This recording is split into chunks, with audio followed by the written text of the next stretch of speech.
Nah, sekarang itu kita ini mulai kehilangan fatonahnya Rasulullah SAW. Nabi dulu itu kalau nerangkan ilmu, itu logikanya gampang sekali. Logika yang dibangun tuh gampang sekali. Ada orang cerita, ya Rasulullah, saya ini ada sekian anak saya, yang paling saya cintai satu. Apa saya boleh melebihkan yang paling saya sayangi dalam pemberian? Nabi jawabannya itu tidak langsung, jangan enggak. Apakah kamu berharap bahwa mereka semuanya baik ke kamu? Iya, semuanya saya ingin baik ke saya. Ya kalau gitu jangan. Kan tidak fair kita mengunggulkan yang satu, melebihkan yang satu, sementara kita berharap semuanya baik. Itu tidak fair, kata Nabi. Jadi dulu Nabi itu, terus ini yang cerita fikih. Dulu Ahlul Madinah itu mangga itu masih pentil sudah dijual. Pentil dijual harganya 2 juta. Masa iya pentil harganya 2 juta? Karena dengan asumsi sudah jadi mangga. Tapi ketika Nabi datang di Madinah dan penduduk Madinah itu abkhosna sikailan, orang paling buruk dalam pertimbangan dalam jual beli, Nabi cara ngendikannya itu unik. Aro'aitum lau anna waha yamna'us samro fabima yastakhillu ahadukum mal akhi. Kalau pentil ini ternyata kena angin terus kemudian tidak jadi buah, lalu kamu nerima uang 2 juta itu atas nama apa? Atas nama beli pelem, nyatanya belum jadi mangga. Mosok kalau pentil seharga 2 juta. Semenjak itu terus Ahlul Madinah sadar kalau jual buah itu nunggu ba'da buduwi solahiyah, setelah samroh ini berbentuk. Tapi Nabi tetap ngendikannya pakai logika. Nah sekarang banyak kiai yang sidik-sidik neraka. Sebenarnya Nabi itu ngajari logika. Ada pemuda, dia itu hipersek, mau masuk Islam tapi tetap boleh bebas. Saya ini ingin Islam tapi jangan larang seks bebas. Wah itu sahabat semuanya melarang ketemu Nabi karena ini ngawur betul, masa pamit Islam kok. Tapi setelah gaduh, Nabi tanya, kenapa gaduh?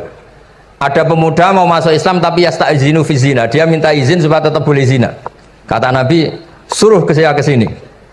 Setelah datang di depan Rasulullah, logika yang dibangun Nabi itu luar biasa. Atuhibbuhu li bintik. Kamu suka punya anak putri kemudian jadi demenannya orang laki-laki hidung belang? Ya enggak, saya bunuh orang itu. Andaikan itu ke ibu kamu, saya bunuh orang itu. Atuhibbuhu li bintik, atuhibbuhu li ummik, atuhibbuhu li ukhtik, atuhibbuhu li kholatik. Kamu suka punya anak putri yang jadi demenannya orang? Ya tidak suka ya Rasulullah. Kamu suka kalau punya ibu didemeni orang banyak? Ya tidak suka Nabi. Sampai otaknya itu yastakbihu zina, sehingga otaknya itu wah zina itu buruk betul. Akhirnya ya Rasulullah sudah, saya mau masuk Islam tanpa zina-zina. Karena logika yang dibangun Nabi itu luar biasa. Nabi pertama mengingatkan atuhibbuhu li bintik, atuhibbuhu li ummik, atuhibbuhu li ukhtik, atuhibbuhu li kholatik. Sampai dia ini nggak bisa apa-apa. Sudah Nabi sudah. Jadi logika ini yang harus kita waris. Lagi-lagi kembali yang bisa waris itu ahlul ilm. Sama itu kan kayak diskusinya Nabi Yahya dan Nabi Isa. Nabi Yahya itu suka berkawan orang-orang soleh. Setiap berkunjung di mana itu nyari yang orang-orang soleh. Ditanya kenapa kamu berkawan orang soleh? Ya berkawan orang soleh itu asik. Tapi kalau Nabi Isa enggak. Kalau ada desa-desa yang masih hitam, masih merah itu dikunjungi, kemudian dibina. Ditanya sama Nabi Yahya, lima anda tanzilu ala syirarin nas, kok kamu kumpul orang-orang yang kayak gitu? Jawabnya beliau, innama ana tabibun udawil mardo. Di mana-mana Nabi itu ya dokter, di mana-mana dokter nyembuhkan yang sakit. Jadi dulu logika kebalikan itu dibangun, sehingga dulu ulama khilaf itu ikhtilaful a'immah apa? Rahmah. Masyhur itu. Saya sering cerita dan itu ada di kitab Khilyatul Auliya. Nabi Yahya itu lebih ceria. Nabi Isa itu agak sering cemburut. Atau kebalikannya, pokoknya yang satu tuh mali aro ka'abisan. Ka'annaka taqnatu min rahmatillah. Kamu kok sering cemburut, seakan-akan rahmat Allah itu terbatas. Wong kok ora iso syukur. Yang satu gojlok, mali aroka dohikan ka'annaka ta'manu min makrillah. Kowe kok guya-guyu, kok is bebas kok neraka wae gitu. Nah, sehingga ya itu tadi sudut pandang. Makanya saya sering cerita dulu kalau Said Abdul Al-Haddad itu tanya, "Cung kowe ngaji sopo?" Ngaji si A. Kiaimu tahu nangis? Ndak. Ojo ngaji, kiaimu ati atos, kiai kok ora iso nangis. Tapi kalau Abul Hasan Asadili kebalikan, cung kowe ngaji sopo, ngaji si A. Kiaimu tahu guyon nak ngaji mboten nate. Ora usah ngaji wong ra iso syukur. Jadi nah itu yang akhirnya menjadi keseimbangan khaufau wa tama. Ada khauf, ada apa? Roja. Sehingga karena sudut pandang itu nggak bisa dihilangkan, saulang nggak bisa dihilangkan. Ini yang sering diceritakan kisah itu kakaknya ini. Dulu Muhammad bin Hasan Asy-Syaibani, Imam Syafi'i itu lama sekali beliau jadi ulama top yang suka fikir, dianggap fikir itu aman, ngeringankan hisab. Enggak jenengan fikir yang dihisab malaikat apanya kan? Kan nggak bisa ngisab jenengan, apa saja tidak punya. Punyanya problem. Nah, setelah ngaji sama Imam Malik, Imam Syafi'i tanya, yang ilmunya setingkat jenengan siapa? Kata Imam Malik, sebetulnya Abu Hanifah, tapi orangnya sudah meninggal, tapi ada muridnya, namanya Muhammad bin Hasan Asy-Syaibani. Kamu ke sana, dari Madinah ke Irak, dulu tempatnya di Baghdad. Setelah di Irak, Muhammad bin Hasan Asy-Syaibani itu kalau ngitung uang tuh di meja, emasnya itu banyak, uangnya banyak, dia hitung di meja, malah kaget. Saya ini gedeng kiai, kedunyan ini ketemu kiai, kedunyan. Ya karena Muhammad bin Hasan Asy-Syaibani itu wali, kamu tanya, kamu heran ya ada kiai kaya? Iya. Ya sudah, kekayaan ini kasihkan orang fasik, biar dipakai demenan, dipakai mabuk, dipakai ini. Terus, ya jangan, kalau kena orang fasik bahaya, jenengan saja. Semenjak itu Imam Syafi'i mulai rodok seneng duit. Jadi ada ceritanya soalnya kok diangen-angen, nah terus keterusan umatnya kayak gini-gini itu. Jadi ini cerita nopo istihad apa? Cerita nopo istihad. Sama pangkat juga sama. Gue seneng nak wong soleh-soleh tidak ikut ngurus negara ini, mau dikemanakan negara ini. Tapi ada yang berpikir, gue seneng nak wong soleh terkontaminasi. Ya sudah monggo, sing serapayu jabat nggih berpikir zuhud. Sing payu yo berpikir politik. Yang penting semuanya itu berdasar ilmu. Yang penting itu semuanya berdasar apa? Ilmu. Karena ilmu ini basis yang paling diridani Allah Subhanahu wa taala. Masyhur itu di Ihya sering diceritakan Imam Ghazali, ana alim uhibbu kulla alim. Kata Allah, saya ini alim dan sangat mencintai orang alim. Karena orang alim ini yang tahu perspektif. Orang yang enggak, yang ngiranya, saya ulang lagi, yang ngiranya itu enggak ilmiah. Di depan orang alim itu sangat-sangat apa? Ilmiah. Yaitu tadi misalnya ada ayat wa min ayatihi manamukum bil laili wan nahar. Masa iya tidur yang ngorok semua turunnya secara jelas kok jadi wamin ayatihi? Tanyakan ahli medis, sistem tubuh kita kalau enggak tidur itu kayak apa rusaknya? Dan toat pas-pasan ini satu-satunya solusi yo turu. Bengi ngempet kepen delok dangdut, delok dugem. Barang turu jebule esuk wis bar alhamdulillah. Cara melek iman kamu seberapa? Tarikan-tarikan maksiat posisi kamu terjaga bisa kalah kan? Tapi kalau tidur sukses kan tarkul maksinya.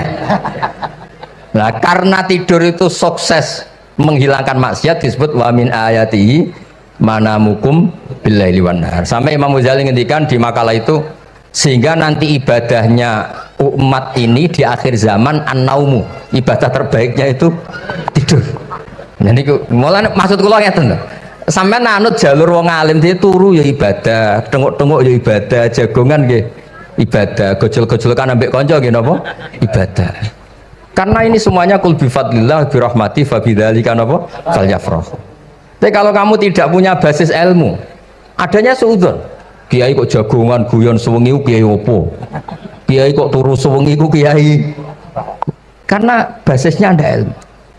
Padahal jelas ketika Rasulullah bikin urutan kebaikan, pertama Nabi ngendikan kamu menolong orang. Jika tidak bisa, terakhir Nabi ngendikan takufu syarraka anin nas fa innaha shadaqatun minka ala nafsik. Tadi beliau juga cerita di nasihat Imam Mun, idza lam tuhsin fala tusi. Kalau tidak bisa berbuat baik, setidaknya kamu tidak berbuat jelek sama orang lain. Dan potongan ini paling gampang apa? Tidur kan? Wis sampean nak turu wis ra zina, ra maling, ra ngrasani wong wis olah tusik. Nah, dengan konstruksi usul fikih seperti itu kamu tahu kualitas ayat wa min ayatihi manamukum billaili wan nahar. Ya sama, ternyata makan itu yang menjaga nyawa, ternyata makan itu yang menjadikan syukur. Kalau kamu nggak percaya puasa, Sama nak poso gedang goreng mewah. Gedang goreng mewah. Air satu teguk itu mewah. Makanya kalau lama dulu ada santri kepengen mangan enak. Ya saya ingin mangan enak gini-gini caranya gimana? Itu rumusnya ada sate, ada mie ayam. Idamuhu alju. Kalau kamu ingin enak, lauknya itu lapar.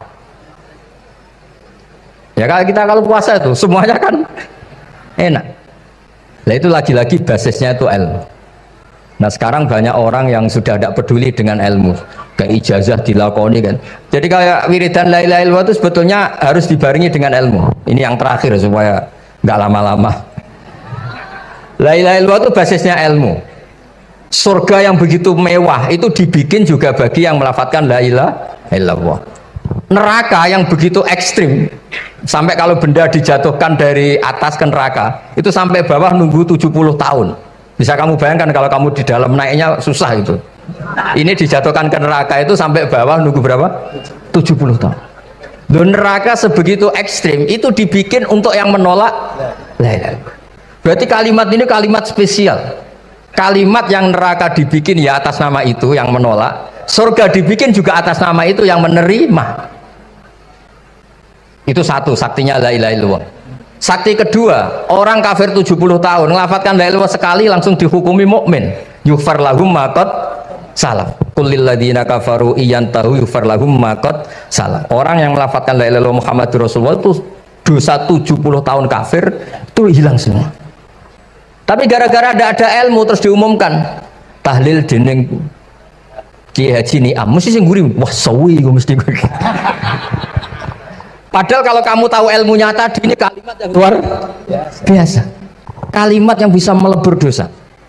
Bahkan dalam mazhab Sadiliyah itu unik. Kalau kamu wiridan la ilaha illallah itu jangan istighfar dulu, istighfarnya belakangan. Alasannya Abdul Hasan As-Sadili itu fa'lam annahu la ilaha illallah wastaghfir li dzambik li hadhil kalimah. Orang kafir 70 tahun dia istighfar 100 kali enggak akan dimaafkan Allah. Tapi ngelafatkan la ilaha illallah langsung dimaafkan. Jadi orang bisa dimaafkan tuh barokahnya la ilaha illallah. Jadi, ya kan? Jadi orang kafir 70 tahun wirid istighfar 100 kali atau 1000 kali dimaafkan enggak? Enggak kan? Tapi kalau membaca la ilaha illallah dimaafkan.